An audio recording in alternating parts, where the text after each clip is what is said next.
अगं त्याग करावा आपल्या माणसांसाठी, पण तो विचारपूर्वक डोळसपणे, असा आंधळेपणाने स्वतःचा जीव धोक्यात घालू नये. आणि उपाशी पोटी तर नाहीच नाही, काही न खाताच विचार करत बसले होतेस ना. सांग बर, तुला काय आवडतं खायला?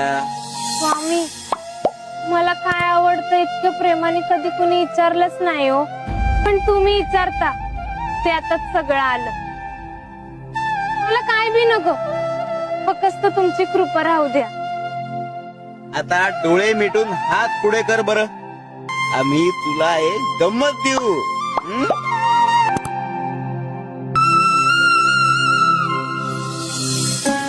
पेरू ह्या मोसमात?